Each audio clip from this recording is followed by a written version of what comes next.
देवीकडून आहे आणि हे मोठा मान आहे की एक देवीकडून आपल्याला मान येते, देवी आपल्या घरी येते, हा एक मोठा मान आहे.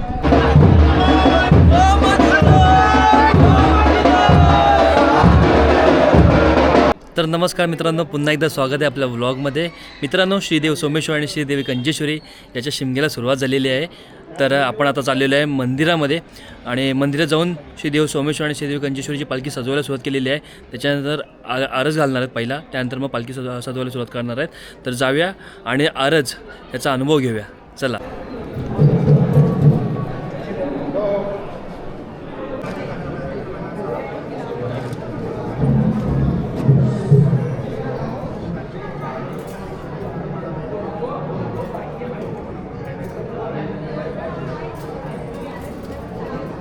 जय सोमेश्वर महाराज की जय. कर्दबाई सोमोजीचे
फायनली श्रीदेव सोमेश्वर आणि श्रीदेवी कंजेश्वरी यशोदा चाललेला आहे. आता पालखी बाहेर पडलेली आहे. आता यांच्याभोवती फेऱ्या मारणार, मंदिराभोवती फेऱ्या मारणार आणि मग चौगुले कुटुंबे यांच्याकडे जायला निघणार.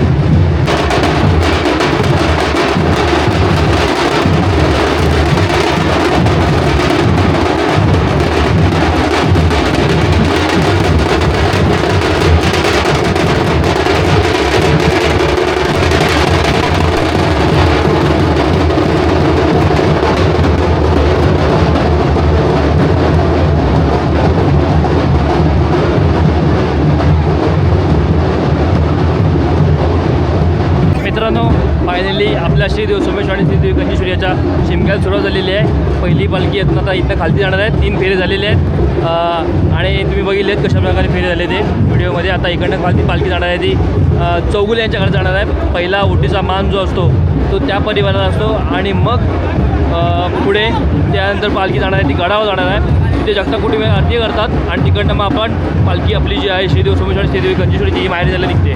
तर नमस्कार मित्रांनो, आपण आता आलेलो आहे चौगुले कुटुंबीय यांच्या घराच्या बाहेर उभा आहे मी आता इथे आपण अध्यक्ष जे आहेत मंडळाचे श्री देव सोमेश्वर आणि श्री देव कंजेश्वरीचे त्यांचा आपण बाईट घेणार आहे.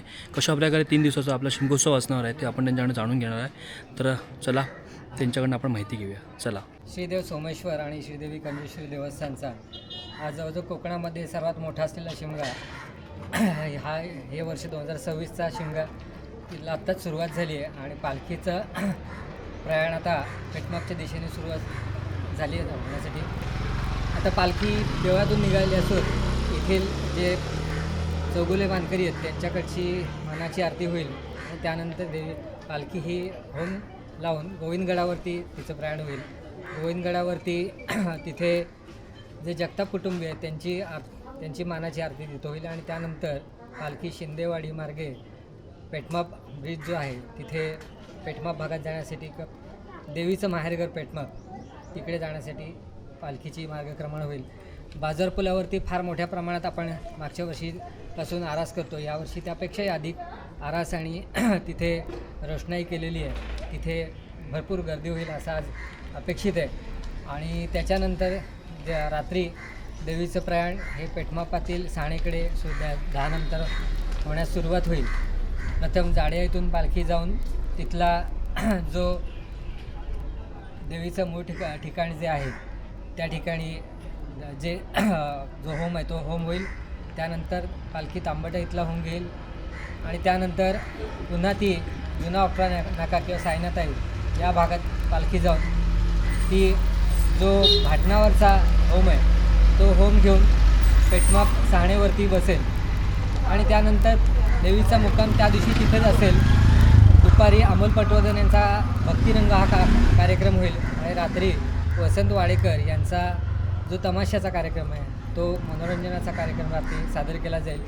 आणि दुसऱ्या दिवशी सकाळपासून दर्शन होईल. त्याच्या आदल्या दिवशी म्हणजे ज्यावेळेला तो पालखी ज्या दिवशी पेठमापात आहे म्हणजे 1 तारखेला उद्या संध्याकाळी शरणं स्वीकारली जातील आणि ती शरणं 2 तारखेला म्हणजे सोमवारी दुपारी 4 ते 6 या कालावधीमध्ये शरणं काढण्याचा खूपच चांगला कार्यक्रम किंबहुना ह्या संपूर्ण शिमग्याचा परमोच्च बिंदू जो आहे तो त्या शरणं काढण्याच्या कार्यक्रमात आहे. तर त्याला आपण सर्वांनी निश्चितपणे उपस्थित राहा. ह्या शरणं काढण्याच्या कार्यक्रमानंतर देवीची पालखी ही पेठमाप जो ब्रिज आहे तिकडे येईल, बाजार पूल ब्रिज, आणि तिकडनं मग ती पालखी इकडे गोळकोट भोईवाडी या भागामध्ये येईल. रात्रभर गोळकोट परिसरातील सर्व आरत्या घेऊन पालखी ही पेठमाप गोळकोट साणेवरती बसेल. दिवसभर गोळकोट साणेवरतीच पालखी असेल आणि 3 तारखेला संध्याकाळी ह्या सर्व कार्यक्रमाची सांगता होण्यासाठी पालखी 5 वाजता ही आपला जो गोळकोटची साण आहे तिथून जवळजवळ 3 तास तिथे ती मिरवणूक चालते आणि 8 वाजता त्या आपल्या मंदिराच्या प्रांगणात खूप चांगली रोषणाई असं होऊन एक खूप चांगला कार्यक्रम तिथं त्या कार्यक्रमाचा त्या दिवशीची सांगता होते. या संपूर्ण यावर्षीच्या कार्यक्रमाचं वैशिष्ट्य असं आहे की आपण 2022मध्ये विश्वस्त कमिटीने जी पालखीमध्ये असणारी रूपं आहेत ती 2 सोन्याची होती, 1 चांदीचं होतं. तर ती ज्या त्या कलाकारांनी आपल्या स्वतःच्या कलेचा आविष्कारातनं किंवा त्याच्या संकल्पनेतून त्या मूर्ती घडवल्या होत्या. मात्र जी पाषाणाची मूर्ती आहे त्या पाषाणाच्या मूर्तीसारखेच हुबेहूब मुखवटा सोन्याचा बनवायचा असा विश्वस्त कमिटीचा संकल्प होता आणि गेले 2-2.5 वर्ष सातत्याने प्रयत्न करून अगदी अर्धा ग्रॅमपासून 153 ग्रॅमपर्यंत सोनं हे विविध भक्तांनी दिलं आहे. याच्यात सर्वात मोठे योगदान असणारे डॉक्टर मंदार जगताप हे अमेरिकेत स्थित आहेत आणि गोळकोटचे रहिवासी आहेत. त्यांनी या रूपासाठी सर्वात मोठं असं 153 ग्रॅम सोन्याचं दान दिलेलं आहे आणि या संकल्पनेतून हुबेहूब मूर्ती ही हुबेहूब मुखवटा हा जो संकल्प होता तो संपन्न झाला आहे. त्याची मूर्ती मिरवणूक काढण्यात आली होती, शोभायात्रा काढण्यात आली होती आणि हे रूप जे आहे हे आता यावर्षी पालखीत आपण मध्यभागी लावलेलं दिसेल आणि हे या कार्यक्रमाचा केंद्रबिंदू असेल.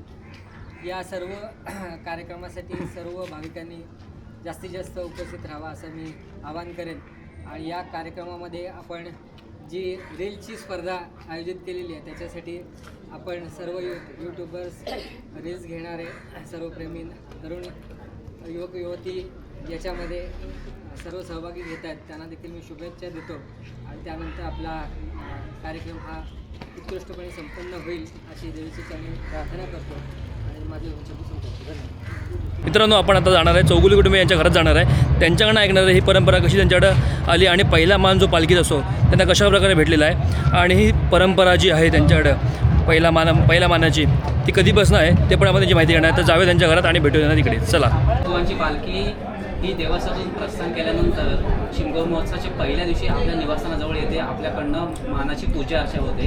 त्याविषयी काय सांगा? बघा, ही अनेक वेळा मी सांगितले, आजही सांगतोय की हा मान आम्हाला देवीकडून आहे आणि हे मोठा मान आहे की एक देवीकडून आपल्याला मान येते, देवी आपल्या घरी येते, हा एक मोठा मान आहे.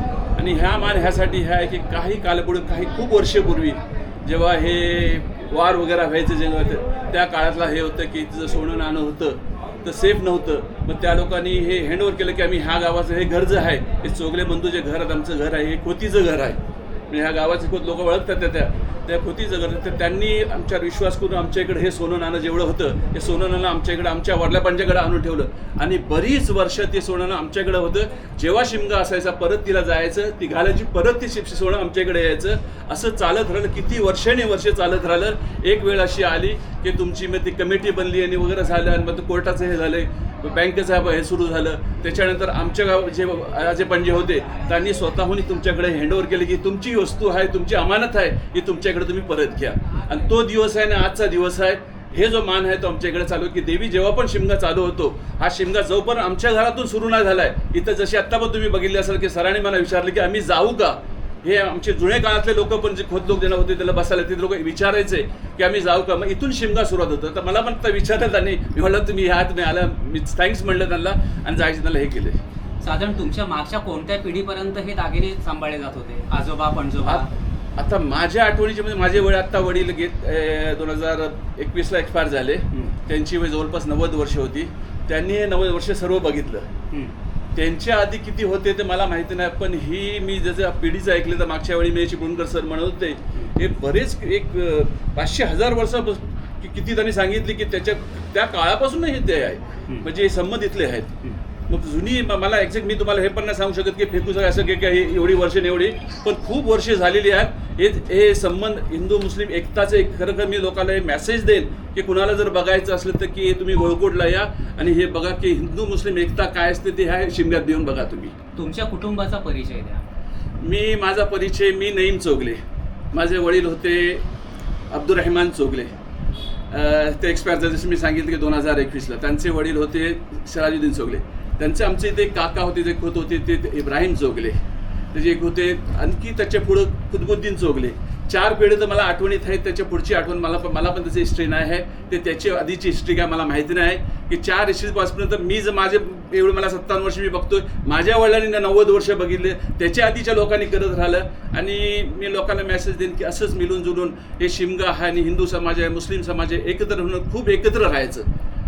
ज्यावेळी पालखी दोन्ही पालख्या आपल्या घराजवळ येतात त्यावेळी आपल्याकडून नेमक्या कशा पद्धतीने त्याचं स्वागत पूजा अर्चा होते? आता मी तुम्हाला सांगतो की त्याची पण एक थाळी तयार केली जाते पूजा अर्चेची. त्याच्यातले नारळ असतो, पानं असतात, सुपारी असते, अगरबत्त्या असतात.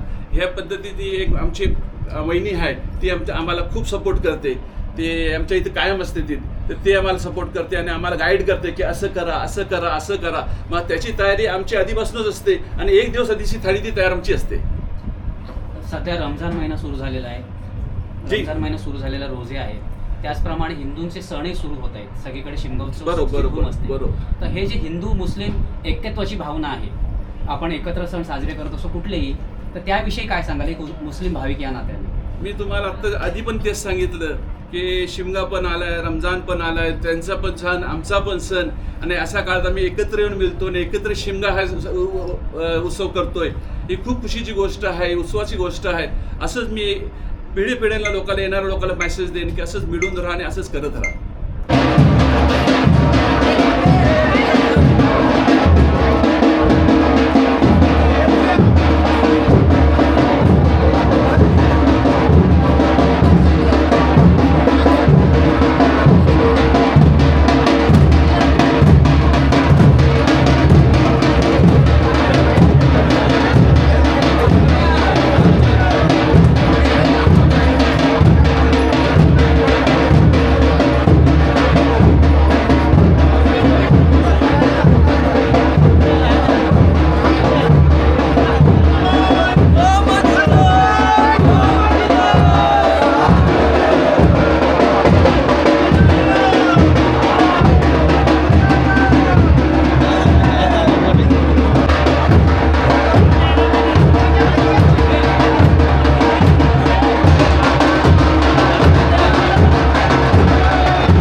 तो पाटणेकरी ठेवायचे आलेले पाटणेकरी संपूर्ण शुभेच्छा पुन्हा पाठीवर कवटे हरारा महादेव कर्जाबाई सोमजीचं चांगलं झालंय हो येत आहे झालंय नाव झालंय हो घेतो ठीक आहे ठेवा नाही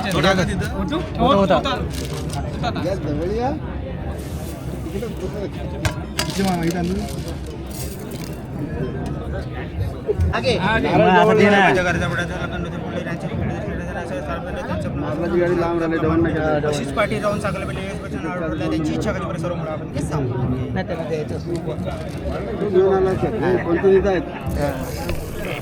बाबा ए बाबा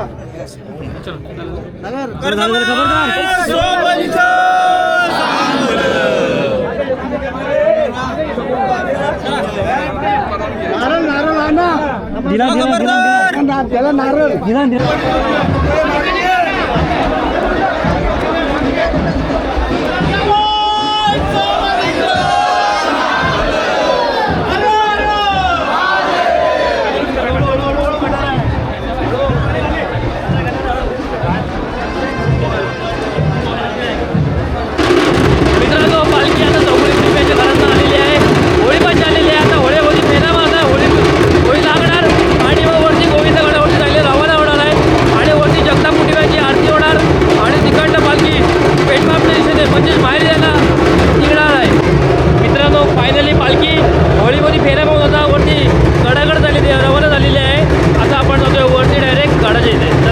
मित्रांनो आपण आता आलेलो आहे रोहित खापरे जो आपला मित्र याच्या घरी आलेलो आहे आणि त्याच्याकडची दरवर्षी परंपरा आहे बघा कडक लाडू ते इथं वाटत आहेत तरी त्यांचा ठरलेला असतं आता पालखी येते आणि गाडावर जाणार आहे गाडावरती कोणाचा मान असतो आपल्या आरतीचा जगताप कुटुंबियांचा ना गाडावरती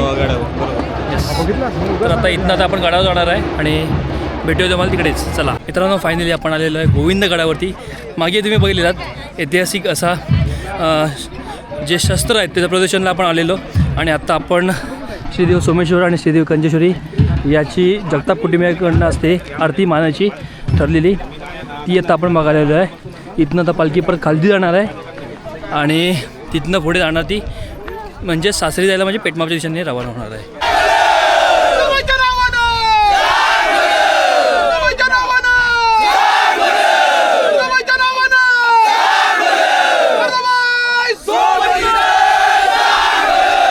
तर मित्रांनो आजची व्हिडिओ कशी वाटली मला कमेंट करून नक्की सांगा आणि व्हिडिओ आवडली तर व्हिडिओ लाईक करायला चॅनल शेअर करायला आणि सबस्क्राईब करायला नक्की विसरू नका भेटूया पुढच्या पार्टमध्ये चला